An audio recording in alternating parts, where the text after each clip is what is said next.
இப்பொழுது உலக மகளிர் தினம் வேளாண் உபத்தொழில்கள் மாங்குளம் ஆர் சுப்பம்மாள் அவர்களுடன் நேர்முகம் கேட்கலாம். வணக்கம். வணக்கம். எத்தனை வயதாகுது? எனக்கு 54 வயது.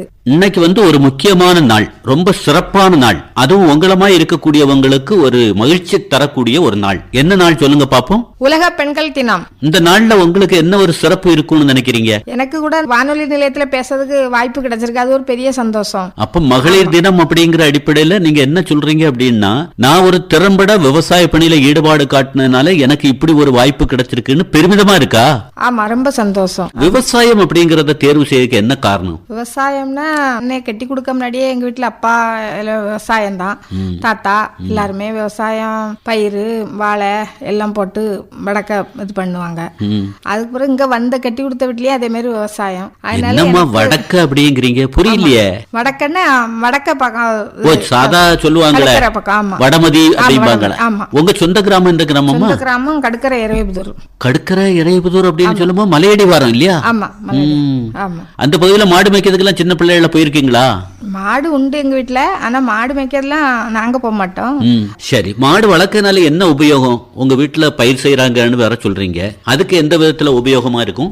பயிருன்னா வைக்கோல் வயல்ல இருந்து எடுத்துருவோம். அப்படி நாங்க மாடு வளர்த்து அப்படியே மாடு இந்த மாதிரி பட்டதுதான் எங்களுக்கு இதே பொழைப்பே.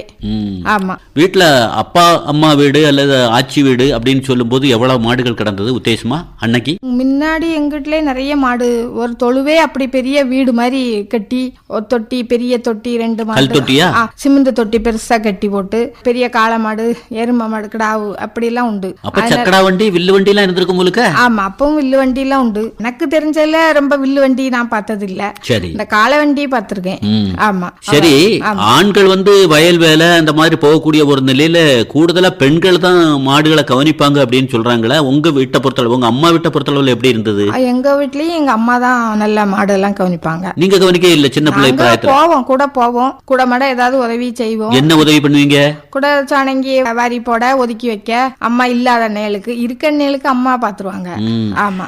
எனக்கு பள்ளிக்கூடத்துக்கு நேரம் ஆகுதுமா, நீ போட்டு இந்த பாடு படுத்துறியம்மா அப்படின்னு வார்த்தை வருமா, அல்லது ஆதரவாதான் அம்மாக்கு? ஆதரவுன்னா அம்மா கஷ்டப்படுவாங்களேன்னு சொல்லி ஆத்துல இருந்து தண்ணி எடுத்து தொட்டியில கொண்டு ஊத்தணும் மாடு குடிக்கிறதுக்கு. அன்னைக்கு ஆத்துல இருந்து ஊத்தினாலும் கூட விஷம் இல்லங்கிறீங்க? ஆமா, ஆத்துல தண்ணி நிறைய வரும். ஆத்து மழை பெஞ்சா அந்த தண்ணி வந்துட்டே இருக்கும், அதுலதான் குளிப்போம். அங்க இருந்தா எடுத்து தொட்டி கொண்டு ஊத்தணும். எதுவரமா படிச்சிருக்கீங்க?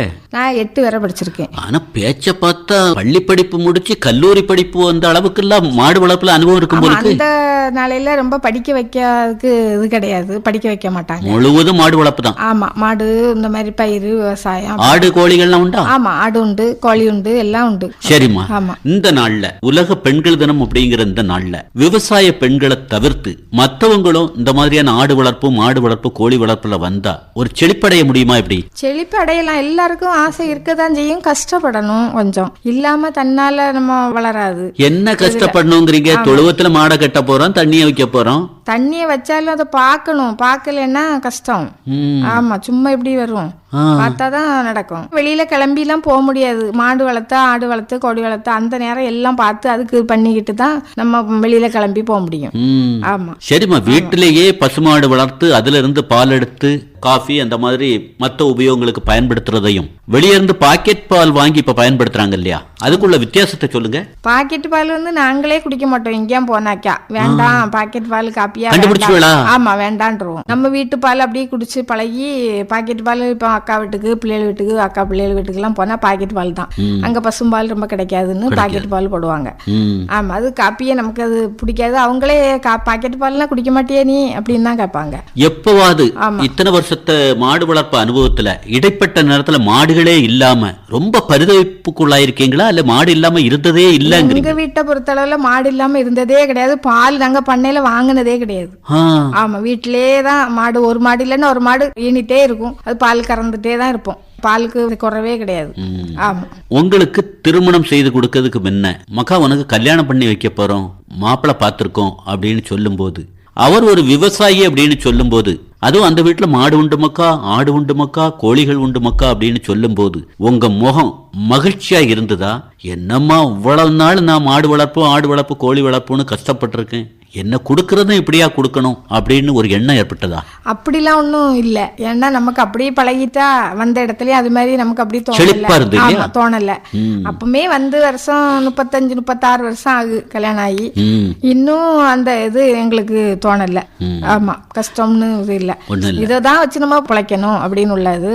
பொதுவா ஒரு பேச்சு வழக்கு இருக்குமா, மாடு வீட்டுல இருந்தா அது ஒரு செல்வம் அப்படிங்கிறாங்களே, மங்களகரமா இருக்கும் அப்படிங்கிறாங்களா, எல்லாம் உண்மையா? ஆமா, உண்மைதான். நம்ம வந்து காலையில நம்ம அதுகளை போய் பார்க்கறது எடுக்க நமக்கு அது ஒரு சந்தோஷம் தான். ஆமா, எந்திரிச்சே போய் நம்ம வாசல் தொளிச்சு கோலம் போட்டுட்டு நேர களத்துக்கு தான் போய் பால் எடுக்க போறதுனால நமக்கு அதுகளை பார்க்க தான் ரொம்ப சந்தோஷம். ஆமா, ஆனா ஒரு உணர்தல் தன்மை உண்டா? நீங்க போன உடனே அந்த பசுமாடு நமக்கேற்ற ஆள் வந்துடுச்சு அப்படின்னு ஏதாவது ஒரு பக்கம் போகையிலேயே அதுகளுக்கு வாசனை தெரிஞ்சு சத்தம் போடும். ஆமா, 2 குட்டி இதுவரையும் நாங்க எங்க வீட்டுல போடல. ஆனாலுமே குட்டி போடையில நாங்க போய் அது கிட்ட இருந்து அதுக்கு கஷ்டம் கொடுக்காம நாங்க அதை எடுக்கிறது அப்படிதான் நாங்க இதுவரை நாங்க அப்படிதான் பண்ணிட்டு இருக்கோம். சரிம்மா, சின்ன நேரத்துல ஒரு வித்தியாசமான கவனிப்பு இருக்கணும், அணுகுமுறை வந்து ரொம்ப கவனமா இருக்கணும் அப்படிங்கிறாங்களா? சின்ன நேரம்னு சொல்லும் போது எத்தனை மாசத்துல இருந்து அது குட்டி ஈண்டுகிறது வர ரொம்ப கவனமா இருக்கணும். ஆகாரத்திலையும் கூட ஒரு வித்தியாசம் உண்டுமா? எப்படி? ஆகாரம் தான் நம்ம எப்பவும் கொடுக்கறது தான், மத்தபடி ரொம்ப ஆகாரம் வைக்க கூடாது. ரொம்ப சின்ன ஆகணும். என்ன காரணம்? அதுக்கு வந்து தேங்கிட்டு எடுத்துட்டு இருக்குமா, நம்மள மாதிரி அதுகளுக்கு சொல்ல தெரியாது, நம்ம தான் அதை பாத்துக்கிடணும். அதுக்கு நாள் ஆயிட்டு நம்ம நாள் டேட்டு குறிச்சு வச்சிருப்போம்ல, அதுக்கப்புறம் நாள் வர வர அது நமக்கு தெரியும். அப்போ நம்ம ஆகாரங்களை கொஞ்சம் குறைச்சு வச்சுட்டு இது பண்ணிட்டு இருப்போம். முழுக்க முழுக்க தொழுப்பிறப்பு மாடுகள் தானா, அல்லது வெளியே இருந்தும் விலைக்கு வாங்குறோம்? இப்ப வாங்கும் போது அப்பா இவ்வளவு விலையா அப்படின்னு நிலை ஏற்படுதா? அப்படி? ஆமா, முழுக்க முழுக்க தொழுப்பிறப்பு தான். இப்போ இடையில ஒரு மாடு வாங்கணும், அது கொஞ்சம் விலை கூடுதலும் தான். கொஞ்சம் வந்து கொஞ்சம் கஷ்டப்பட்டுட்டு ரொம்ப உண்ணி பிடிச்சி எடுத்து அப்படி பார்வை இல்லாம இருந்து இங்க வந்து அப்படி கொஞ்சம் கஷ்டப்பட்டு இப்போ நல்ல இதாயிட்டு. ஆமா, சரி. இந்த இடத்துல நம்ம நிகழ்ச்சி இப்ப லட்சக்கணக்கான மக்கள் கேட்டிருப்பாங்க. பசுமாடு வளர்ப்பு அப்படின்னு சொல்லும் போது இந்த அம்மா வந்து அந்த மாடை எப்படி நம்ம வசம் தன்வயப்படுத்துறது அப்படின்னு யோசிக்கிறாங்கன்னா, வந்த உடனே நமக்கேற்ற வகையில அந்த மாடை கைவசப்படுத்தணும்னா என்னென்ன நுணுக்கங்களை கையாளணும்? அது நம்ம இருக்கிறத பொறுத்தா. அதுகள் கெட்டிலே வளர்த்தாலும் மாடு இதாகாது. கொஞ்சம் நம்ம வெளியில போய் அது கலாரி வந்தாதான் மாடு கொஞ்சம் பழகும்னு ரொம்ப மாடு கெதி ஆகும். கெட்டிலே கிடந்தா என்னதான் நம்ம ஆகாரம் இற வச்சாலும் அது இதாகாது. ஆமா, அது இப்போ உள்ள நல்ல பெரிய மாடு, இந்த இது நிறைய பால் கறக்க மாடெல்லாம் கொஞ்சம் கெட்டில போட்டே சில ஆளுங்க வீட்டுல வாசு போட்டு குளிப்பாட்டி அப்படி பார்ப்பாங்க.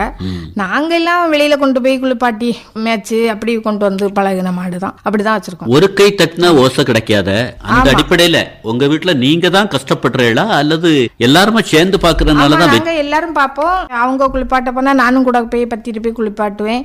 ஆமா, பையனும் கொண்டு வருவான். எந்த கௌரவம் பாக்குறது இல்ல, கிடையாது. ஆமா, குளத்துல போய் நம்ம குளிப்பாட்டணுமே, இறங்கி மாடெல்லாம் குளிப்பாட்டுவேன். எப்பவாவது நோய்கள் பாதிக்கப்பட்டு தெரியாமல பசுமாடு வளர்த்துட்டோம் அப்படிங்கிற விரக்தி ஏற்பட்டிருக்கா, அல்லது மாடை பார்த்த உடனே நாங்க கண்டுபிடிச்சிருவோம் இந்த நோய் அப்படிங்கறத கண்டுபிடிச்சிருவோம், அந்த அளவுக்கு அனுபவம் இருக்குங்கிறீங்களா? ஆமா, மாடை பார்த்த உடனே நாங்க கண்டுபிடிச்சிருவோம். அது வந்து ஒரு நேரம் உடனே வக்கீல் சாப்பிடாது, தண்ணி குடிக்காது, அப்படி இதுல தெரிஞ்சிரும். மாடு கொஞ்சம் டல் ஆயிரும், அப்படி அதுல தெரிஞ்சிரும். அப்படியே நாங்க பார்த்து உடனே டாக்டரை கூப்பிட்டு கை மருந்து கொடுக்க முடிஞ்சு அது கொடுத்து கேட்கலைன்னா டாக்டரை கூப்பிட்டு பார்த்துருவோம். பனியில நோய் வர வாய்ப்பா, கடுமையான வெயில்லையா, அல்லது தொடர் மழை இருந்தா பாதிக்குமா? வெயில்ல தான் நிறைய கூடுதல், மழையில கூட ரொம்ப தெரியாது. மாடுக்கு குளிர்ச்சி தானே இதாகும். வெயில் ரொம்ப தாக்கிட்டுனா அதுகளுக்கு வந்து நீர், ஒரு மாடு இப்ப இடையில நீர் ரொம்ப ரத்த கலர்ல போய் அப்புறம் டாக்டர் கூப்பிட்டு பார்த்தா காய்ச்சல் நல்லா இருந்துன்னு அதுக்கு ஊசி போட்டாங்க. அருமையா சொல்றீங்க. ஒரு காலத்துல பார்த்தோம்னா எங்க தாத்தா ஆட்சி எல்லாம் இருக்கக்கூடிய நிலையில கை மருந்து தான் கொடுப்போம். ஆனா இப்ப நாகரிக காலத்துக்கு ஏற்ப நாங்க கால்நடை மருந்தகத்தோடி ஒரு தொடர்பு வச்சிருக்கிறோங்கிறீங்களா? ஆமா, உடனே டாக்டரை கூப்பிட்டுருவோம். அவங்க வந்துருவாங்க, போன் பண்ண உடனே வந்துருவாங்க. அரசு உதவி உங்களுக்கு கை கொடுக்குது. அங்க இது முடிஞ்ச உடனே நாங்க வாரமா, அதுக்கு முன்னாடி வர முடியாதுல்ல, அங்க ஆள் வருவோம்னு சொல்லுவாங்க. அப்புறம் 12 மணி 1 மணிக்கு அங்க முடிஞ்ச உடனே அங்க வந்து பார்க்க வருவாங்க. ஒரு நாள் கவனிப்பு எப்படிமா? காலையில எந்திரிக்கிறீங்க? காலையில எந்திரிச்சு அவங்க எல்லா வேலையும் தொழுவுல சாணங்கி வாரி போட்டு எடுத்து பண்ணிட்டு வருவாங்க. வந்து அப்புறம் பாத்திரம் வாளி எடுத்துட்டு போய் சுத்தப்படுத்தல் ரொம்ப முக்கியம். ஆமா, அதுக்கு பிறகுதான் பால் கறக்க போய் கறந்து அதுக்கப்புறம் பால் கறவைக்கு முன்னால ரொம்ப சுத்தமா கையெல்லாம் சுத்தப்படுத்தணும்ங்கறாங்களே. ஆமா, அது கழுவி நாங்க எல்லாம் கழுவிட்டு தான், கையை கழுவி பாத்திரம் எல்லாம் கழுவி தான் கொண்டு போய் அந்த கறக்குது. மடு கழுவுது, மடு கழுவையிலே நம்ம கையெல்லாம் சுத்தம் இதாயிரும். ஆமா, கழுவி கறக்குது. பால் எடுக்க வந்தோடனே அங்க குடுத்துட்டு தான் அப்புறம் வீட்டுல வந்து அவங்க தண்ணி எல்லாம் அந்த உடனே தண்ணி வச்சு வைக்கோல் போட்டு. தண்ணினா வெறும் தண்ணி வைப்பேடா? வெளி மேய்ச்சல்னால புண்ணாக்கு எல்லாம் போட்டு தான் வைப்போம். செலவு செய்ய அசரக்கூடாது. ஆமா, மூட ஒரு வாரத்துக்கு ஒரு மாசத்துக்கு 4 மூடை 5 மூடை மாட்டு தீவனம் எடுப்போம். புண்ணாக்கு எல்லாம் வாங்கி போட்டு தான் இது பண்ணுவோம். எத்தனை லிட்டர் பால் கறக்குது ஒரு பசுவை பொறுத்தல உங்களுடைய தீவிர கவனிப்புல? தீவிர கவனிப்புல எங்க வீட்டுல எல்லாம் ஒரு பசு 5-6 லிட்டரு காலையிலயும் மாலையிலயும் ஒரு 10-15 லிட்டர் கிடைக்குமா? ஆமா, 12 லிட்டர் 13-14 லிட்டர் கிடைக்கும். தண்ணீர் சேர்த்தல் உண்டா? உண்மையை சொல்லுங்க. தண்ணி சேர்ப்போம், எங்களுக்கு சேர்க்காம கொடுக்க முடியாது, லாபம் கிடைக்காதுல்ல. பாருங்க, கொஞ்சம் திறந்த புத்தகம் மாதிரி வெகுளி மாதிரி அருமையா சொல்றாங்க. எதுக்கு நம்ம தண்ணி கொஞ்சம் சேர்க்க தான் செய்வோம். ஆமா இல்லையா? சேர்த்தாலும் கூட பாதிப்பு இல்லங்கிறீங்களா? ஆமா, எங்களுக்கு லாபம் அதுக்கு வேணும்ல, அதனால கொஞ்சம் சேர்க்க தான் செய்வோம். வீட்டுக்கு எப்படி எடுப்பீங்க? வீட்டுக்கு அந்த பாலை தான் எடுப்போம். தண்ணி சேர்த்தது? ஆமா. என்ன காரணம் தண்ணி சேர்க்கறீங்க? தண்ணி சேர்க்காம கட்டியா கொடுத்தா என்ன பிரச்சனை? அது நமக்கு பால், நம்ம வீட்டு பால் நமக்கு தெரியும்ல, அதனால தண்ணியை சேர்த்தாதான் நமக்கு வீட்டுக்கு எடுக்கிறதுக்கும் அது நல்லா இருக்கும். வெறும் டீ அப்படி போட்டாலும் அது இதாகாது. சரி, பாலுக்கு பால் ஆயிடுச்சு. கோழி முட்டைக்கு? ஆமா, கோழி வளர்க்கும். ஆமா, கோழி வளர்க்கும். முட்டை வாங்குறது வெளியில கிடைக்காது, கோழி வளர்த்து முட்டை வீட்டுக்கு எடுத்து. உங்க அப்பா, உங்க அம்மா, உங்க தாத்தா, உங்க ஆச்சி உங்களை ஊக்கப்படுத்தி வேளாண் சார்ந்த உபத்தொழில மாடு வளர்ப்பு, ஆடு வளர்ப்பு, கோழி வளர்ப்புல ஒரு உன்னதமான உயர்வான நிலைக்கு வருமாய் உங்களை தயார்படுத்திருக்காங்க இல்லையா? இதே மாதிரி உங்களுடைய சந்தையினரை இந்த மாதிரியான ஒரு படிப்பினை சொல்லி கொடுத்து அவங்களையும் மக்கா இது நம்மளுடைய தொழில், இது காசு கொடுக்கக்கூடிய தொழில் அப்படின்னு ஊக்கப்படுத்தி கொண்டு வந்திருக்கீங்களா? அப்படி? ஆமா, நாங்க அப்படிதான் ஊக்கப்படுத்திட்டு இருக்கோம். எங்க காலத்துக்கு பிறகு நீங்க பார்த்தா உங்களுக்கு பால் குடிக்கலாம், இல்லைன்னா பால் விலைக்கு வாங்கிதான் பண்ண தினசரி மருத்துவமனை பக்கம் இருக்கும். உங்களுக்கு இது பார்த்து ஒரு மாடாவது பார்த்து இதை வளர்த்துட்டு இருந்தா உங்களுக்கு நல்லதுதான் அப்படின்னு சொல்லுவோம். குட்டி போட்ட உடனே ஷீம்பால் அப்படிங்கிற அடிப்படையில கடம்பு காய்ச்சி பக்கத்து வீடுகளுக்கு கொடுக்கறதா அல்ல ஷீம்பாலினுடைய முக்கியத்துவத்தை உணர்ந்து கன்று குட்டிக்கு கொடுக்கறீங்களா? கன்று குட்டிக்கு பாதி பால் கொடுத்துருவோம். ஏன்னா அந்த சமயத்துல கொஞ்சம் கொடுத்தா கொஞ்சம் கெதி ஆகுமேன்னு. கெதி ஆகுங்கிறத விட அது வளமான பசு உருவாக்கத்துக்கு வழிங்கிறாங்க. ஆமா, அதுக்கப்புறம் கொஞ்சம் அது செமிக்கிறதுக்கு கொஞ்சம் வெந்நீ கொடுப்போம், பால் கண்ணு ஊட்டியே ஓட விடுவோம். அதனால பால் கொடுக்கறதுனால ஆமா ஆமா ஓட விடுவது, அப்படி படுத்து கிடந்தா அதுக்கு செமிக்காதுன்ட்டு அப்படி பார்ப்போம். மீதியே நாங்க கறந்து காய்ச்சி பக்கத்துலயும் கொடுப்போம், நாங்களும் எடுத்துக்கிடுவோம். பசுவை பொறுத்தளவுல ஆண்குட்டி பெண்குட்டி அப்படின்னு சொல்லும் போது உங்களுக்கு எதிர்பார்ப்பு எப்படி இருக்கும்? எங்களுக்கு 265 நாள்ல போட்டாச்சுன்னா பெண்குட்டி தான், அது நோக்காடு வந்தாச்சுனாலே பெண்குட்டின்னு. இது உங்க அனுபவம்? அனுபவம். அதே மாதிரி 70 நாள் 75 நாள் தாண்டிட்டுனா ஆண்குட்டி தான் அப்படின்னு நாங்க நினைச்சிருவோம். அப்படி நாள் தாண்டாவே காளை தான் இனி போடுவோம் அப்படின்னு சொல்லி. காளையா இருந்தாலும் கூட மன நிறைவோடு அதை வளர்த்து கொண்டு வந்து நல்ல திடகாத்திரமா கொண்டு வரல அல்லது? ஆமா, இப்பவும் ஒரு காளை கிடக்கு, நல்ல காளை போட்டாலே விலை கொடுத்துருவாங்களோன்னு ஒரு இதுல இருப்பேன். ஆனா இப்ப கொடுக்காண்டாம்னு போட்டிருக்கு. காளையோடு பசுவை சேர்த்தல் அப்படிங்கிற தன்மையா அல்லது இன்னைக்கு செயற்கை முறை கருவுட்டல் அப்படின்னு கால்நடை மருத்துவத்துக்கு கொண்டு போவோம். இப்ப காளை கிடக்கிறதுனால இப்ப காளையோட அந்த இயற்கை முறை தான். ஆமா, இயற்கை. சரிம்மா, அப்புறமா பாலை பொறுத்தளவுல விற்பனை அப்படின்னு சொல்லும் போது உங்க செலவை ஒப்பிட்டு பார்க்கும்போது இப்போ உள்ள விலை எங்களுக்கு பரவாயில்ல அப்படிங்கிறீங்களா? அப்படி விலை காணாதுதான், அவங்க விற்க விலைக்கு எங்களுக்கு எடுக்கிறது ரொம்ப காணாதுதான். ஆனாலும் வேற நம்ம கொண்டு போய் கொடுக்கறது எல்லாம் கஷ்டம், நம்ம வீட்டுக்கு முன்ன வந்து எடுக்கிறதுனால நாங்க அதை இதாக்கிடுறது இல்லை. டிகிரி போட்டு பாப்பாரம்மா? ஆமா, டிகிரி போட்டு தான் எடுப்பாங்க. நிறைவான கருத்தா இந்த இடத்துல மற்ற பெண்களுக்கு என்ன ஒரு ஆலோசனை கொடுக்குறீங்க? கணவருக்கு வேலையே இல்ல, வருமானம் இல்ல, அல்ல ஒரு கொத்த வேலைக்கு போறாரு, 10 நாள் வேலை இருக்கு, தொடர் மழை, வேலை இல்ல, குடும்ப வறுமையை சந்திக்கக்கூடிய நிலை. அப்படிப்பட்டவங்க இந்த பக்கமா மாடு வளர்ப்பு, ஆடு வளர்ப்பு, கோழி வளர்ப்புன்னு திரும்பினா வளமடைய வாய்ப்பு இருக்கா? என்ன ஆலோசனை கொடுக்குறீங்க? வளமடைய வாய்ப்பு தான், இல்லைன்னு சொல்ல முடியாது. ஆனா நம்மள மாதிரி கொஞ்சம் பொறுமையா பார்க்கணும். கூட ஆண்களை வேலை செஞ்சு பொம்பளை நம்ம வீட்டுல இருந்து இதாகிட்டு இருக்க விடாம நம்ம போய் வந்து பார்த்து எடுத்து இது பண்ணணும். அப்பதான் அந்த இதுல நம்ம முன்னேறணும். ஒரு குடும்பம் முன்னேறணும் அப்படின்னா அந்த ஆண் வெற்றி பெறணும்னா பெண் பின்னால ஊக்கமா இருக்கணும். அந்த ஊக்கம் நமக்கு இருக்கிறதுனாலதான் நம்ம இன்னும் இந்த மாடு வளர்த்துட்டு இருக்கோம், வந்தும் வருஷம் இத்தனை வருஷமும் பார்த்துட்டு இருக்கோம். உங்க கணவரை பத்தி என்ன சொல்றீங்க? அவங்களுடைய உழைப்பு அளவிட முடியாதது அப்படிங்கிறீங்களா? அப்படி? ஆமா, அதெல்லாம் அளவிட முடியாதுதான். மேய்ச்சலுக்கு அவங்க தான் கொண்டு போவாங்க. ஆமா, மேய்ச்சலுக்கு கொண்டு போவாங்க. நானும் கூட போய் பத்தி கொடுத்துட்டு வருவேன். ரோட்டோடி எல்லாம் போனோம்னாக்கா திரும்பி பத்ததுக்கு கூட போவேன். பத்திட்டு போய் அப்படியே குளிப்பாட்டி கொண்டு அதெல்லாம் கட்டுவோம், டெய்லி குளத்துக்கே கொண்டு போய். ஆமா, அப்படி நம்ம குடமாட பாக்கிறதுனால ஓரளவுக்கு அவங்களுக்கு கொஞ்சம் இதா இருக்கும். இல்ல மாடு வளர்த்தா வசதி ஆகலாமா? இப்படி வசதி ஆகலாம், வசதி ஆக முடியாதுன்னு சொல்ல முடியாது. நம்ம படணும், கஷ்டம். உழைக்கணும். உழைக்கணும். வெயிலும் பார்க்கப்படாது, மழைன்னு ஆமா பார்க்கப்படாது. உழைக்கணும். அதனாலதான் நம்ம கொஞ்சம் இதாக முடியும். லிட்டருக்குலாம் என்ன எதிர்பார்க்கறீங்கம்மா? எவ்வளவு இருந்தா இப்போ உள்ள நிலையில இன்னும் 2 மாடு பிடிப்பேன் அப்படிங்கிறீங்க? இப்போ உள்ள நிலையில எங்களுக்கு ஒரு 50 ரூபாயாவது தந்தா கொஞ்சம் இதாகும். 50 ரூபாய் என்னம்மா சொல்றீங்க? நகர்ப்புறத்துல 100 ரூபான்னு கூட ஆமா, லிட்டருக்கு கொடுக்குறாங்க. எங்களுக்கு இப்போ 35 ரூபாய் கிட்ட தானே தர்றாங்க.